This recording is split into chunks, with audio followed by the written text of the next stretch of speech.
Wait, is Jackie? Hi, everybody. Welcome to MedCircle's YouTube channel. I'm Kyle Kittleson, and OMG, guess who I get to talk to today? It is Jackie Colbeth, the host of It's All in Your Head podcast. Cheers. What does your cup say? This is going well. Now, was that a purchase or a gift? No. I would have it was kind of passive aggressive, but when I worked in corporate America, I would get kind of irreverent mugs, and certain meetings I'd bring different mugs. So if it was a contentious meeting, I would bring this is going well because it wasn't. And then I just have a bunch of others, and I'm like, I'll just be passive aggressive and pick and choose what mugs.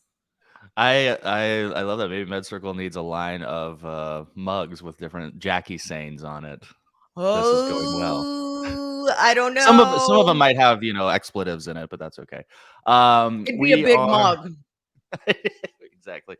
We are recapping 2 podcast episodes today. I am so amped for Jackie's second season of It's All in Your Head. As a reminder, in case people don't know, It's All in Your Head. Well, why am I talking to them about it? Why don't you tell them what the concept is around your podcast? Sure. It's all in your head because I wanted a space within MedCircle, or MedCircle wanted a space within the company where we're focusing on lived experience exclusively. Yeah. So really talking to the people that live it, eat it, breathe it, sleep it. And I've always felt through my own mental health struggles, being diagnosed with bipolar 2 disorder and struggling with alcoholism. I think it's super important to hear the stories, out of each person's mouth. And for season 2, I was especially excited to interview you for the simple fact that not only have I known you forever, but the audience loves you. And I want to give the people what they want, and they love you, and you are so open. I mean, I've seen every MedCircle video. You're so open, but a lot of people don't have the opportunity. It's my job to see the videos, right? They might not have the opportunity. So getting a hold of you for a dedicated hour to talk about you exclusively and your experience with depression beginning in childhood, which is definitely a rarity, but things we like to talk about are rarities and things that people might not have a ton of knowledge on. So it was great to have the debut with you. Thank you for having me on. And it was really nice to talk about all the things that I have probably brought up in some MedCircle video, but all in one place, all at one time. And, you're making me realize something while you were speaking. I thought it was I think you're such the perfect host for your podcast because of your lived experience. And it's a podcast about lived experiences, so it makes a lot of sense. And then I thought, well, I have lived experience too, and that has helped me ask doctors questions and been in there. And then I thought, well, everyone at MedCircle has lived experience. And then I thought, well, I think just everybody has lived experience in mental health. They do. But we don't. You talk about it in such a raw, open way.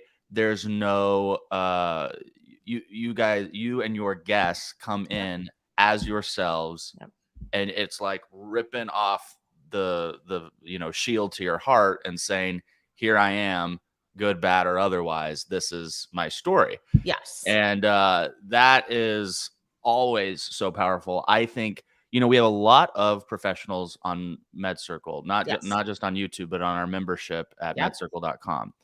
And they are there to learn from the content we produce. And we have a lot of content from doctors, but they get so much value from hearing the lived experience side of things. Because absolutely, sometimes that's where the gold is, Oh yeah. I mean, that's you're going straight to the source. And the reason I wanted it to be candid, but also educated, and have a professional type feel to it, was because these stories are so important, and you don't want anything to mess with the message, any sort of distractions. So being direct and being honest really helps get the best out of your guest, you as a host, and best content possible for the audience, because I really believe that while it's nice to hear maybe bad news or something disappointing put in a delicate way, and I appreciate delivery, don't get me wrong, but there are a ton of people like me out in the world that just want it to be shoot me straight. Yeah. I'm one of those that wants to know. I'm not one of those that doesn't want to know. So I respond best when people just keep it real, keep it raw, and keep the message in the forefront. Well said. Let's do some hellos real quick. We have MD saying hello. Hi, MD. We have Lillian. Riverside. Liliana. Hello from Riverside. I lived in San Diego, Liliana. I like Riverside a lot. We have Miss Elizabeth all the way from Pennsylvania. Awesome. We have, hey, Sophia from Portugal. Hello. Wonderful to see you all and many, many more. Thank you for being here. We have Miss USA, Celeste Sharp. All right. I don't know if it's the Miss USA, but in our hearts, you will be the Miss USA. So welcome. I'd love to, first of all, say thank you again for letting me come on your podcast. You also had another great interview with on obsessive compulsive disorder. I would probably say, I might argue, Jackie, like in terms of misunderstood mental health conditions, there's like a fight at the top for bipolar, OCD, and like maybe borderline personality. That's a great way to put it. Like they're combating for the top place. And true. She really explained very well what it feels like. I would love to toss to wait. I want to toss to the first actual clip, not the coming up thing. I don't want to play that. I want to toss to the first actual clip. So can we show the viewers that clip, please? OCD is in your brain. So it's like my brain knows things before I know them. It can just intercept me. So it would be about to take a sip of water and your brain says, no, that's going to cause cancer. And slowly it just erodes like, nope, showers cause cancer. The hairdryer cause cancer. Your clothes cause cancer. And it's just everything slowly was taken away until that day specifically, like I didn't have any more clothes to wear. They were all dangerous. I'd been wearing like holy pajamas because that's what was allowed. And then those got banned and I couldn't eat any food. I couldn't drink water.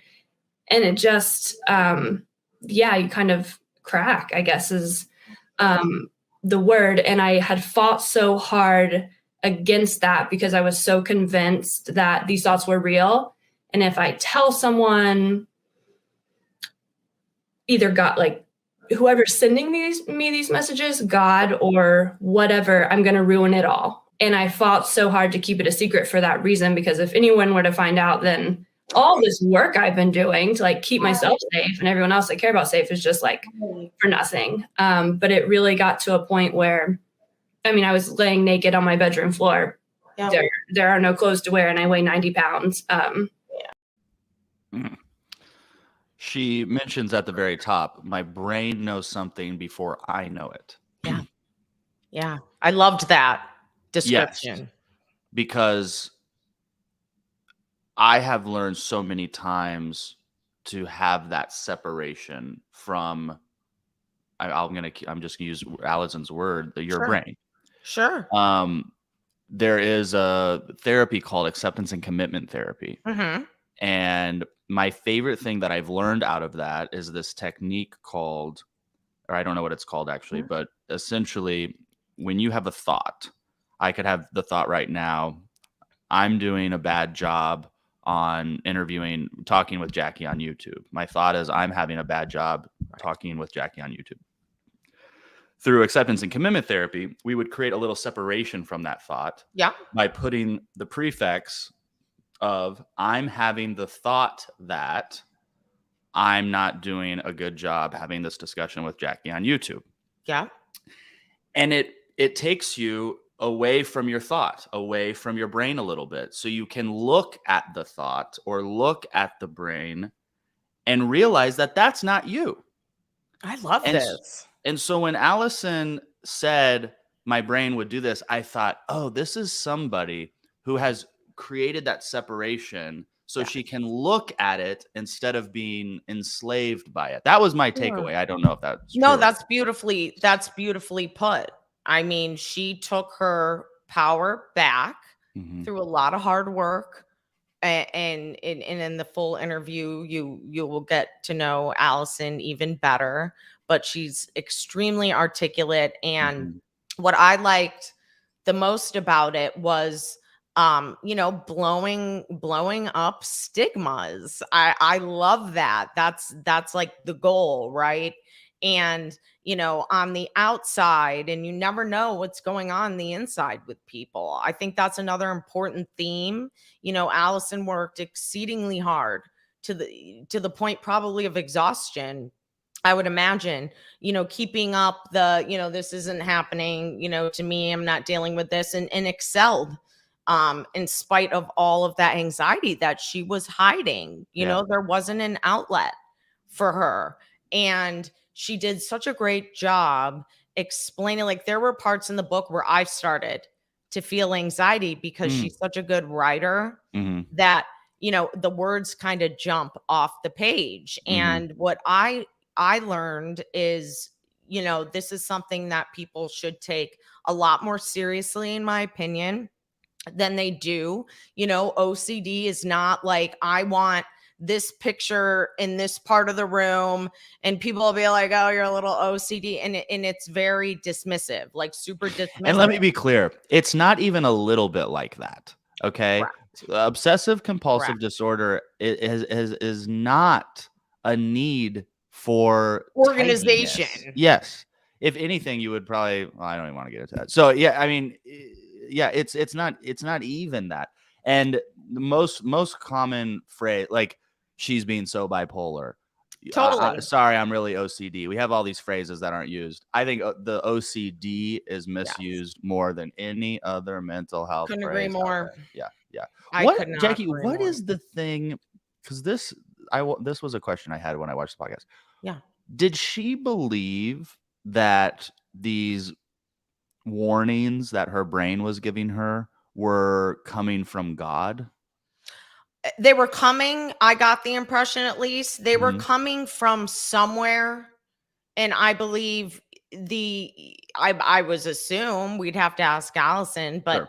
I believe that, and sometimes I would use a phrase like that. There was kind of like a godlike moment. It didn't mean that God was talking to me. It just meant it was kind of surreal, or like, something higher and above yourself, more authoritative was what the impression that I got from that. I could be wrong, but really, I mean, driving home, I think the point that she is struggling essentially, like, almost with someone else. It could be God or whoever, right? You're struggling. OCD almost feels like you're struggling with another person, but it's yourself. It's yourself. You're constantly fighting every day, and that obsessive compulsive feelings. And I wanted to drive that home because people don't know the depths and the degradation. Like with most mental health issues, if you don't tend to them, there is a degradation in your health. And she illustrated that. She was underweight. She wasn't eating. She wasn't able to wear clothing. I mean, this is serious. This is serious stuff. Yeah. And people, while I understand, it maybe it's not the most uplifting, topic. I don't care, because I know that talking about it will help it. Yeah. Let's go to another clip from that podcast episode. My husband, though, it was very early on in our relationship where I was kind of like, so, I have OCD. There were some very particular things in college that caused significant problems for me. Yeah. I I couldn't use the shower in my suite when I was in sophomore year. There were things about the cafeteria and the library and the chapel. And it's just like, I told him about it, and he received it so naturally and kind of became my coach with it. I would be able to be like, so I'm being really OCD about using this pencil. And he'd be like, your OCD is a freaking liar. Your OCD is lame. It needs to get some new material. Like, your OCD is always telling you you're going to get cancer and you haven't yet. Like, when's it going to get something new? Because this is getting a little old. And having that person that I could say, like, I'm frozen because this is what my brain's saying. And he would have some kind of snarky remark about, like, your OCD is really lame. Like, I don't understand why it can't get new material. Having that reality check all the time really helped me. And it gave me the skills when I was by myself to be like, okay, self, we talk about cancer so much. And I've gone against OCD so much and I have yet to get cancer. Like, we're good. Like, use the pencil, use the computer, whatever it is. And I think maybe it's a different level of self, being within yourself. That in college I had developed enough sense of identity, maybe, that I was able to feel comfortable saying, this is happening. This is who I am. Whereas when I was first starting in high school, it was just shame and fear. And I wasn't ready to really lean on anyone for it. Go husband, go support staff. I mean, what a guy. And I think people I'm so happy for Allison, because I think having a support system is difficult. And maybe a lot of people who struggle with mental health don't have a support system. So I love that. I love to hear that. And I love how he brings levity to it. You know, I mean, there's nothing... and levity, and also and really puts a mirror to the situation. I remember talking to Dr. Jenny Yip, who is an expert on obsessive compulsive disorder.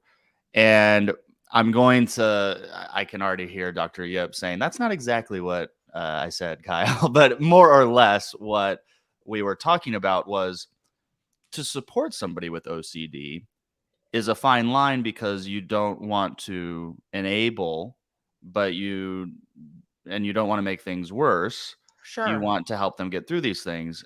And I can't remember the exact example we used, but it was something like, if I believe that if I touch my phone and don't tap the back of it, I'm going to get cancer. Correct. And that's my obsession, my compulsion. Yeah. And somebody tells me, you're not going to get cancer if you tap your phone. How do you know? And so she would argue that you should say, okay, tap your phone, or don't tap your phone, and see if you get cancer. Right. You might. And it sounds like really rough to be like, oh my gosh, why are you telling me I might get cancer? That's like my biggest fear. But it's part of overcoming this. I think probably more than most mental health conditions, the supporter has to be as informed on what we are going through. Yes. I think you can support your friend with depression even if you really don't understand depression.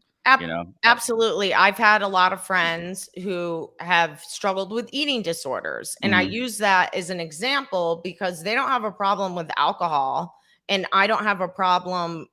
I definitely don't have a problem with consumption of food. Yeah. Okay. So while neither of us on the literal level can imagine what it's like to feel the addiction for our respective, behaviors, it's the same feeling, different manifestations, and so what you do is you identify with the feeling. You feel shame, you feel out of control, you feel helpless. We feel all these things. Hers manifests as withholding food, and mine might manifest with consuming a ton of booze. But at the end of the day, like, we all can relate to the feelings and support each other. Thank you, Dr. Jackie. Oh, That time it was on purpose. That time it was on purpose. No, it was. So y'all, you know what it is? Most of the time I have a doctor in front of me, so I say you doctor, and then no, trust me. No, but trust me, people. There is no way on God's green earth Kyle would mistake me for a doctor. He's known me too well and too long. Well, you sounded like a doctor just now. I thought that sounded fantastic. You have another podcast episode coming up. It is, I don't know who it's with or what it's about. Can you let us know? Yes, this one is about, and I can't believe I have to look at this because we ended up, it's Claire. Okay, I was out of town, so we switched some stuff around. So Claire Eastman, and she struggles and has struggled with major anxiety, and she wrote Social Anxiety, Panic Attacks. She wrote a book called We're All Mad Here, and she's from England, and she is, again, very candid, which I loved, obviously reading the book. And what I really dug about Claire, the conversation I had with Claire, is that, aside from being very candid, very open, she's very confident. I mean, she this is what she does, and to know that this is being in public and speaking in public, to know that someone who struggles, and if you read the book, to know how bad she was struggling with social anxiety in spite, of her corporate career and everything.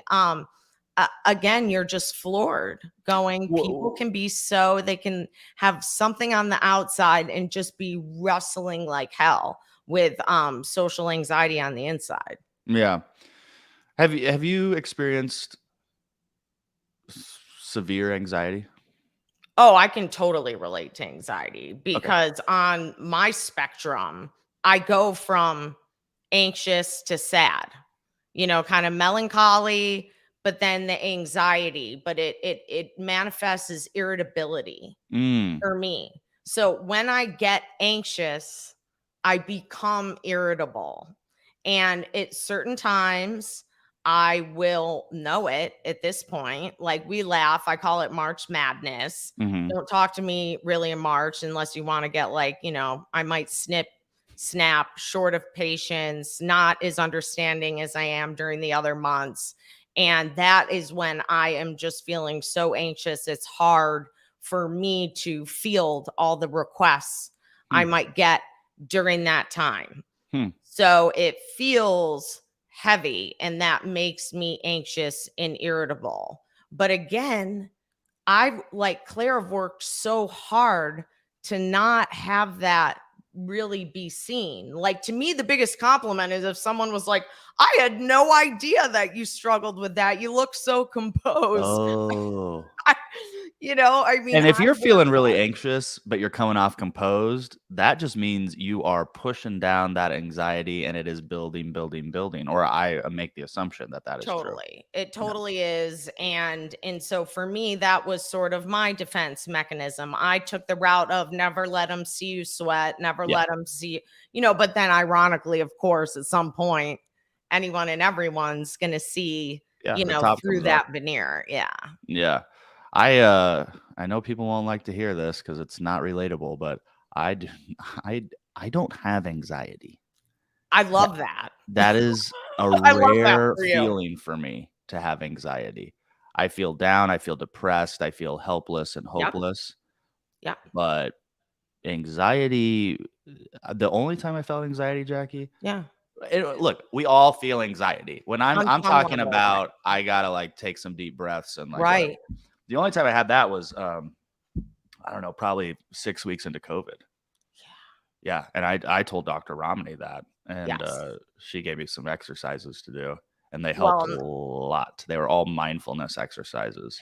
And anxiety's a bitch like that, right? Yeah. It's COVID, people who never even had anxiety, like to your point, they acquired it by default of COVID. But it's, I like that you highlight this, because people always assume depression and anxiety are like peas and carrots and inseparable.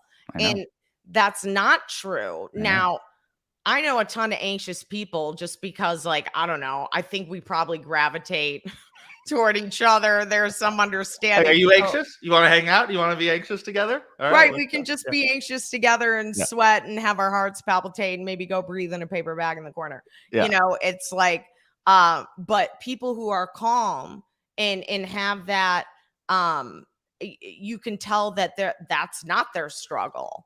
I like to hear that because people assume everyone has both and they don't.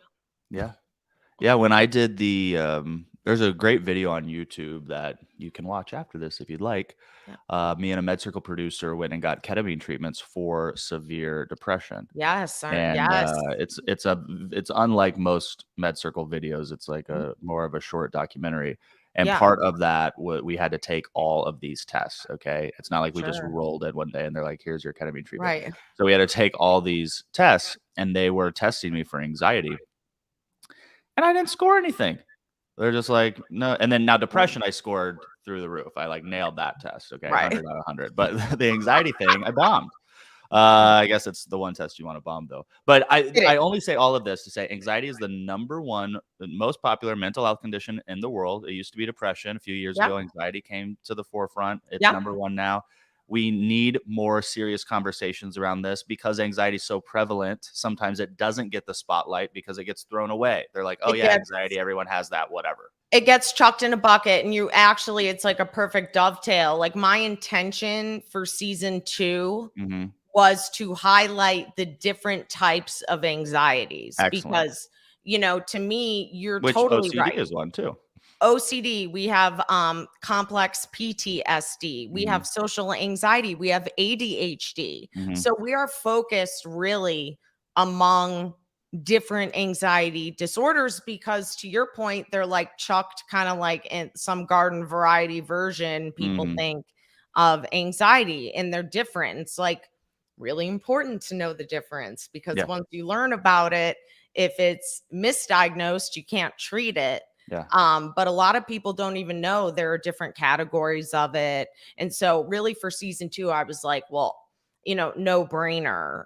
We need content on different anxiety disorders and have that be a focus. Great. Isn't that, I didn't even know that that was the focus for the season podcast. Well, you know why? Because I don't remember what I ate last, let alone if I've said something in a meeting. Well, I love that direction for the podcast. Makes sense to me. I'm glad we're doing it. I was like, while you're saying that, I was like, that's a good idea. We should do that. No, and I love it because, like, knowing me, and also too, my producer, Kira Miller, I will admit, like, she is, this wouldn't be happening, without her. So I like to say that just so people know, like, I probably thought I told Kyle that, but there's also a good chance I didn't. Well, there's also a good chance Kira slacked it to me and I saw it and then, kept going with my day. Well, hey, you can't say enough about it. So yeah. Jackie, love talking to you. We're about 30 minutes away from starting our 7 hour or 6 or 7 hour live event. Now, this is for MedCircle members only. This will not be on YouTube. This is a closed event. We do a lot of public events. We do a lot of open door events, but we are doing a more intimate MedCircle member only event featuring 9 psychologists and psychiatrists from all over the country with different specialties. We're going to start, the very first thing we're starting with is Dr. Tracy Marks, and we're talking about diet and how that impacts mental health, the gut, how that impacts mental health. And I'm not even going to go through the other one. You can go to watch.medcircle.com, watch.medcircle.com, and you can join us. If you become a member today, we have lots of different membership options for you. You can become a member today and join us for this live event to cap off or to end Mental Health Awareness Month. Oh, it's like almost over. It's almost over. The Mental Health Month is literally the most mental I get during the year. Yeah, you got March and then you got May. in May, but but all in the best way. Like all in the best way. You know, once mental health finally got a month dedicated to it, I'm like, we're just gonna talk the crap out of this subject. If you're gonna give us a month. If you give us 30 days, we're going to use all 30 days. We're going to give you like hours and hours and hours, you know, just, excellent. You know, I'm pumped to have a month. Well, make sure you subscribe to this YouTube channel to get interviews with mental health professionals and also new episodes of the It's All in Your Head podcast featuring Jackie Colbeth. I'm Kyle Kittleson. Remember, whatever you're going through, you got this.